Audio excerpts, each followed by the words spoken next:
네, 이어서 외신을 통해서 기업 이슈들 살펴보는 픽미업 시간입니다. 오늘도 매일경제신문의 추동훈 기자님과 함께합니다. 안녕하세요. 네, 안녕하세요. 네, 오늘도 주요 외신들 함께 짚어볼 텐데요. 자, 첫 번째로 어떤 소식 준비해 주셨을까요? 네, 샘 알트먼이 있는 오픈AI의 쿠데타가 5일 만에 막을 내렸습니다. 5일 천하로 끝이 났는데요. 자, 오픈AI와 샘 알트먼 5일 동안 정말 많은 일이 있었습니다. 그 일을 한번 정리를 해봐야 될 것 같습니다. 네, 그럼 기사부터 확인을 해볼 텐데요. 오픈AI로 샘 얼트먼이 다시 복귀를 한다라는 소식이 많이들 또 오늘 하루 접하셨을 텐데요. 5일 동안 정말로 많은 일들이 일어나고 있죠. 마이크로소프트에 합류를 하는가 싶었던 샘 얼트먼이 이렇게 다시 오픈AI로 원래 자리를 찾아간다는 소식인데요. 오늘 많이 다뤄졌겠지만 기사로 내용 한번 다시 정리해 볼까요? 네, 오늘 나온 뉴스는 결국에 복귀한다라는 것이라고 정리하면 될 것 같은데 정말 짧은 기간 동안 많은 일이 있었습니다. 해임을 당했고요. 복귀 논의가 있었지만 불발이 됐고 그리고 마이크로소프트로 합류를 했습니다. 그리고 그 이튿날 또다시 오픈AI로 복귀를 했습니다. 즉, 이 많은 일들이 5일 만에 일어났다는 게 굉장히 놀랍기도 할 정도인데요. 간단히 정리를 해보겠습니다. 바로 17일 날 갑작스럽게 이사회의 결정으로 샘 알트먼에 대한 해임이 결정됐습니다. 그 직후 샘 알트먼 또 이를 인정하면서 자연스러운 결별이 이루어지나라는 분위기가 형성됐었고요. 하지만 그 다음 날부터 투자자들을 중심으로 샘 알트먼을 복귀시켜야 된다. 그렇지 않을 경우는 오픈AI의 가치가 떨어질 것이다 라는 우려가 커졌습니다. 그런 와중에 샘 알트먼의 복귀가 추진되는 분위기가 무르익었는데요. 그날 같은 날 바로 마이크로소프트가 이 샘 알트먼을 AI의 수장으로 영입한다라는 보도가 나오면서 모든 일이 무위로 돌아가는 분위기였습니다. 그와 더불어서 그 다음 날에는요. 또다시 정리가 안 되는 것 같은 뉴스가 나왔는데 바로 이 오픈AI의 많은 직원들이 이 마이크로소프트를 가거나 오픈AI로부터 떠나겠다라는 이야기 그리고 항명이 이어졌다는 것입니다. 이러한 내부의 반란이 계속해서 커지자 결과론적으로 다시 한번 오픈AI가 흔들렸고요. 기업의 가치도 계속 떨어지면서 오픈AI의 경쟁력이 바닥으로 떨어질 것이다 라는 우려가 커졌습니다. 그리고 그 다음 날이죠. 그게 바로 21일 5일째 되는 날인데 바로 샘 알트먼이 최종적으로 오픈AI로 복귀한다라는 뉴스가 나오면서 모든 이 극장이 막을 내렸습니다. 상황이 굉장히 급격하게 이루어지다 보니까 순간순간 뉴스가 쏟아졌었고요. 하루만 놓쳤어도 새로운 뉴스를 따라가지 못할 만큼 황급하게 정리됐었습니다. 자, 이와 더불어서 이 사회 모두 완전히 재편됐는데 새로운 오픈AI가 어디로 갈지 지금부터 좀 지켜봐야 될 것 같습니다. 네, 이렇게 결국은 샘 알트먼이 오픈AI로 다시 복귀를 하면서 이렇게 정리가 되어가는 모습인데요. 그럼 말씀해 주셨던 그 이사회 문제는 어떻게 될까요? 샘 알트먼이랑 이제 갈등이 있었는데 어떻게 되는 건가요? 네, 맞습니다. 샘 알트먼이 오픈AI로 돌아가기 위한 전제 조건, 자신을 해임시켰던 이사회를 완전히 새로 구성해달라라는 요구 조건이 있었습니다. 그리고 실제로 이러한 요구 조건이 받아들여지면서 이 샘 알트먼을 중심으로 한 이사회가 재편됐다라는 것, 이게 어찌 보면 현재로서 시장에서 가장 관심 있게 보는 뉴스라고 보시면 될 것 같고요. 실제로 나온 사람 명명이 굉장히 훌륭한 사람들입니다. 대표적인 인물 바로 레리 서머스 전 재무부 장관이 이번 오픈AI의 이사회에 합류했습니다. 자, 그 같은 경우에는요. 하버드대 교수 출신으로 하버드 총재까지 지냈었죠. 이와 더불어서 이 재무부 장관, 미국의 경제 수장을 지냈던 입지전능한 인물입니다. 그를 영입했다라는 것이 오픈AI의 미래를 밝힐 이슈로 작용되고 있다, 힘으로 작용되고 있다라고 봐야 될 것 같고요. 이와 더불어서 같이 영입된 인물이 있습니다. 바로 세일즈포스의 브렛 테일러 전 공동 CEO인데요. 그는 또 M&A로 유명한 사람입니다. 여러 기업들의 인수합병을 주도했었고 대표적으로 세일즈포스가 슬랙이라는 업무용 툴을 인수합병했었는데요. 이를 주도한 사람이 바로 브렛 테일러라는 사람입니다. 자, 이 사람 같은 경우에는 향후 오픈AI의 여러 M&A와 공격적인 경영 상황을 이끌어가는데 힘이 될 사람이다라고 평가를 받고 있고요. 반대로 레리 서머스는 다양한 정부 로비 작업 그리고 정치적 상황 그 외에 외부적으로 입장을 표명해야 되는 힘이 필요한 작업에서 많이 활용될 것이다라고 분석되고 있습니다. 정리를 하면 브렛이 향후 알트만의 확장 본능을 도와 미래를 개척할 칼에 해당되는 사람이라면 레리 서머스는 다양한 문제를 막거나 수습하는 방패가 되어줄 인사다라고 정리되고 있는데요. 그만큼 칼과 방패를 모두 갖춘 샘 알트먼의 오픈 AI가 이러한 위기를 딛고 다시 한번 도약할 수 있을지 지금부터 오픈 AI가 그릴 미래가 굉장히 중요해지는 관점 포인트인 것 같습니다. 네, 이렇게 오늘 첫 번째 기사로는 지난 5일을 뜨겁게 달궜던 오픈 AI와 샘 알트먼 관련 기사들 정리를 해봤습니다. 자, 이어서 다음 기사로 넘어가 보도록 하겠습니다. 자, 이번엔 어떤 소식일까요? 자, 이번엔 중국으로 한번 넘어가 보겠습니다. 중국 같은 경우에는요, 최근에 부동산발 경제 위기 우려가 계속 커져오고 있었습니다. 그 중심에 있는 기업이죠. 비구이 유안, 영어로는 컨트리 가든인데 이 기업이 그 중심에 있는 문제아이었습니다. 그런데 이 비구이 유안을 중국 정부가 과연 구제를 할 것인가 안 할 것인가를 놓고 해석이 계속 나왔었는데요. 어느 정도 정부의 방향성이 나온 것 같습니다. 네, 그럼 기사부터 한번 체크를 해보겠습니다. 중국이 건설기업 지원 리스트에서 비구이 위안을 추가했다라는 소식인데요. 최근에 중국 증시에서 부동산주가 계속해서 오름세를 보이고 있습니다. 바로 중국의 부동산 시장 지원을 위해서 작성한 이 부동산 기업 지원 리스트, 바로 화이트 리스트 때문인데요. 그런데 이 리스트에 비구이 위안도 포함이 됐다는 소식이 전해졌는데요. 자세하게 살펴볼까요? 네, 맞습니다. 이 비구이 유안 현재 채무 불이행, 디폴트에 빠지면서 여러 가지 경제적 문제 그리고 중국 경제에도 직접적인 피해를 입히고 있는 기업입니다. 그렇다 보니까 중국을 대표하는 건설사였던 이 비구이 유안을 어떻게 처리할 것인가, 이 사태를 어떻게 마무리하느냐가 중국 경제에도 직접 영향을 미칠 수 있을 만큼 큰 중요한 이슈일 것이다라고 분석되고 있습니다. 자, 그런 가운데 중국 정부가 지금까지는 이 비구이 위안에 대한 직접적인 지원 발표나 지원에 대한 계획을 전혀 말하지 않았습니다. 그렇다 보니 정부가 사실상 비구이 위안을 포기한 것이 아니냐라는 우려가 커져왔었는데요. 그랬던 이슈들이 조금씩 정리가 되어가는 분위기입니다. 자, 최근에 이 중국의 금융당국이 금융기관 심포지엄을 주최하면서 여러 가지 지원책을 내놨는데요.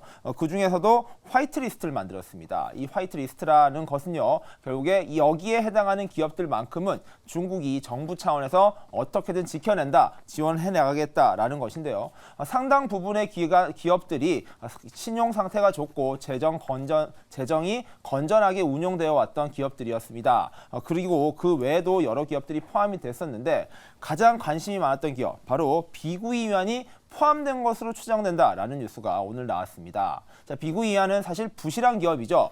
그렇다 보니까 정부가 보호해야 되는 화이트 리스트에는 부적합하다라는 이야기가 나오고 있긴 하지만 그럼에도 불구하고 중국 정부가 정부 차원에서 비구이 유안을 구제하는 쪽으로 가름말을 탔다라는 분석이 나오면서 시장에서는 긍정적인 평가를 받고 있는 상황입니다.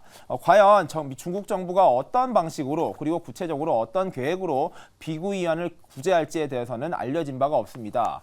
뿐만 아니라 이 화이트 리스트라는 것이 현재도 작성되고 있는 초안만 나온 단계다 보니 이게 공식적인 중국 발표로서 비구이 위안을 지원한다라는 것이 나온 것은 아닙니다. 하지만 내부 취재를 통해서 확인되고 그리고 보도된 내용에 따르면은 비구이 위안이 거의 정확하게 들어가 있을 것이다라고 이야기가 되고 있는 만큼 이 비구이 위안의 위기가 언제쯤 멈출 것인지 중국 정부가 어느 정도로 이 비구이 위안을 구제하는데 힘을 쏟을 것인지가 굉장히 중요한 관전 포인트가 될 것 같고요.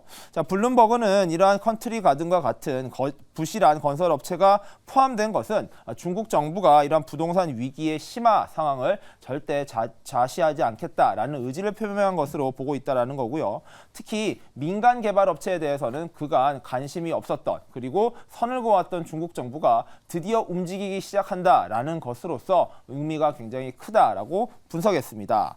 자, 과연 이러한 중국 정부가 어려움을 겪고 있는 컨트리 가든 바로 비구이 위안을 얼마나 도울 것인지에 따라서 비구이 위안의 미래뿐만 아니라 이를 비롯한 이로부터 파생됐었던 여러 도미노 효과들조차 크게 영향을 받을 수 있다라는 점에서 한번 예의주시하면서 현재 상황 그리고 화이트 리스크에 정말 내용이 그렇게 나오는지 등도 확인해 보시면 좋을 것 같습니다. 네, 최근 중국에서는 당국의 부동산 지원에 대한 기대가 커지고 있는데요. 계속해서 발표되는 새로운 내용들도 잘 체크를 해보시면 좋을 것 같습니다. 자, 그럼 이어서 다음 기사로 넘어가 보도록 하죠. 자, 이번엔 어떤 소식 준비해 주셨을까요? 네, 이 기업과 관련해서 좋은 소식이 계속 나오지 못하는 것 같습니다. 어려움이 계속 커지고 있는 기업, 바로 테슬라의 이야기인데요. 이번에는 그들이 자랑하는 오토파일럿, 바로 자율주행 기술과 관련된 문제가 발생하고 있습니다. 네, 그럼 기사부터 한번 확인해 보도록 하겠습니다. 테슬라가 이 오토파일럿 기능에 결함이 있다는 증거를 법원이 발견했다는 소식입니다. 자, 지난 사망 사건과 관련해서 이렇게 테슬라에 귀책이 있다는 내용의 판결이 법원에서 나왔습니다.